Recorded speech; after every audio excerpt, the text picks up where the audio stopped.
As many parts of the country have seen some severe weather. We had some this past week, and David, you were on the team helping keep our viewers safe with tracking out those storms. So thank you for your work on that. But you're going to kind of demonstrate to us and kind of show us these twisters that we've been seeing. Yeah, so I think everyone has experienced doing a tornado in a bottle or tornado in a jar before.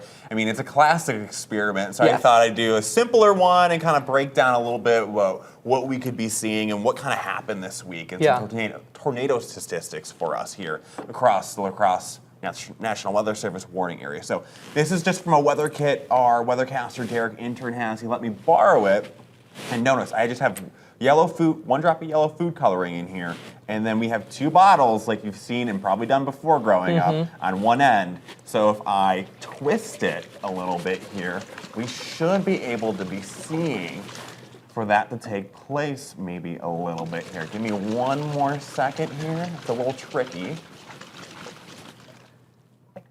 No. I saw it working a minute ago. It was working a minute ago. I do have video proof here in a second. Give me one second for this. It's a little live television. Live television. A little tricky here. I know, you really need to shake them. I remember that.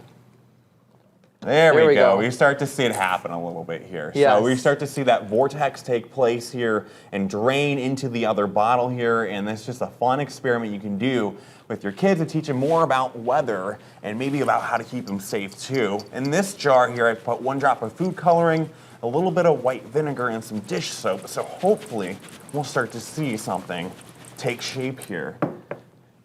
And you can see it a little bit here in the jar. So you definitely see that tornado in a bottle or tornado in a jar here. If you missed it at home, I do have a graphic if we could take real quickly of it taking place here across, I did at my home last night.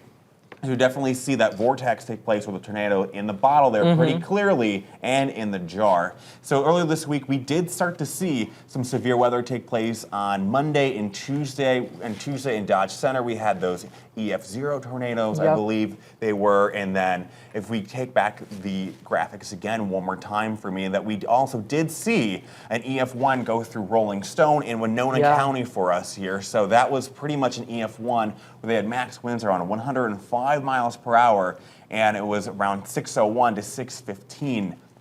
So we usually get the tornadoes taking place in an unstable atmosphere, meaning those warm air and cold air meeting each other, and you get that rotating updraft with that wind shear that's able to have that rotation in that column, that warm column of air to help produce that tornado. But tornado statistics across the La Crosse National Weather Service warning area, at least for Wisconsin, Northeast Iowa, and in Rochester here and into southeastern Minnesota, our peak severe weather season for tornadoes is May and June at 122 and 167. And while the most ratings we've received are those EF0s and mostly EF1 tornadoes, where EF0 tornadoes have those sustained winds around 65 to 85 miles per hour, and they rate those damages, if you remember, on the damage that occurs from those strong winds. The aftermath, because I had spoken with the La Crosse National Weather Service for a story that I did based on tornado preparedness. So and we did coverage on what kind of damage those EF1s did this past week. Right. So we saw a lot of down trees, drowned tree limbs, maybe some power lines across the area. But again, we were I think a lot of us were safe. All right. Well, thank you so much.